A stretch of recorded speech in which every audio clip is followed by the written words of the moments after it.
The Waterfront Commission was established, and Director Fazioli can get more into the details, but it was established to help the city move forward the development of some really unbuildable land at the time.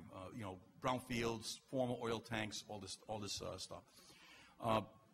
As a mayor, I'm looking out for the best interests of the city. Now, during this process, we came into contact with a developer who wants to develop a portion of the waterfront, and that development has moved forward in the right direction. The private parties out of Boston purchased what's considered the South Key. The South Key was a man-made piece of land by filling the bay, and the purpose of that was to make a deep water port.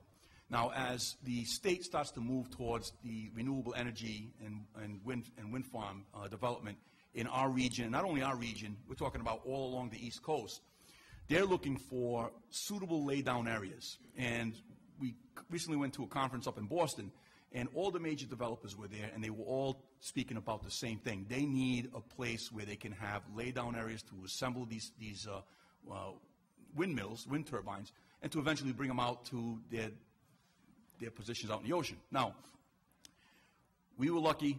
We got this developer who came in. They ended up purchasing the property from the former owners. We started work towards achieving that goal. A lot of conversations have been happening. The city's been very involved. The Waterfront Commission has been very involved in all of these conversations.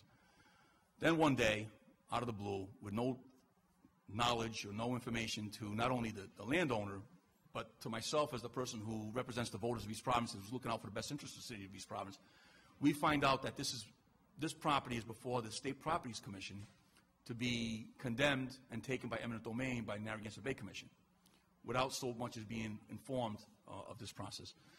So that brought great concern to us because the development that we foresee here in East Providence is going to have wide implications, economic implications for not only East Providence but all of Rhode Island and the region. I'm not trying to blow this up more than what it is. This is a once-in-a-lifetime investment by private capital, ready to go. They want to move in the right direction to build a lay-down area for the wind farm industry. There's going to be jobs, long-term jobs, for all of Rhode Islanders to apply, high-paying jobs, and it's going to help spur the further development of the waterfront. There's still a lot of pieces of property in play that is still in negotiation, that needs to get developed, but this right here will be one of the linchpins that will help drive further development of the waterfront.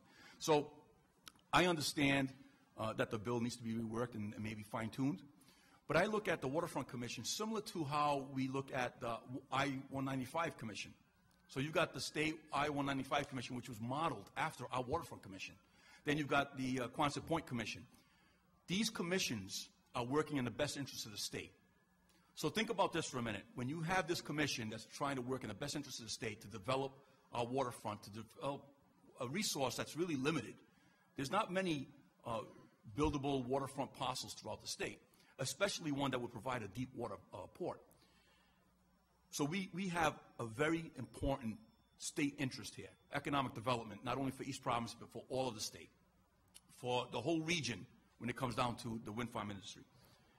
Then to have another quasi-public agency come in and try to take this without so much as giving us a phone call, a courtesy phone call, or without even notifying the property owners, to say that, hey, we're going to take this and we're going to put material that we're digging out of the earth that has arsenic on your land, whether or not that's even doable, whether or not that's even permittable by all the regulating agencies out there, is another question. But the delay that would cause in this development, the hardship that would cause in this development, and the black eye to Rhode Island that this would cause, because you're talking about people coming from other states wanting to invest in our community, their money. They're not asking for any handouts, they're not asking for any special deals with anybody. They want to invest their money in our state, and now we have this thing that's rearing its ugly head. And I understand that they have a need to find a place to deposit the stuff that they dig out of the earth. There's other alternatives. We understand that there's many other alternatives. But that's my reason for wanting to support this legislation. I want to thank Representative Omori, who's been on the forefront, standing up for what's right for East Providence on this issue. Senator Conley on the Senate side has been working with us to introduce a bill also on the Senate side, and it's something that we feel needs to get addressed. Thank you, Mayor.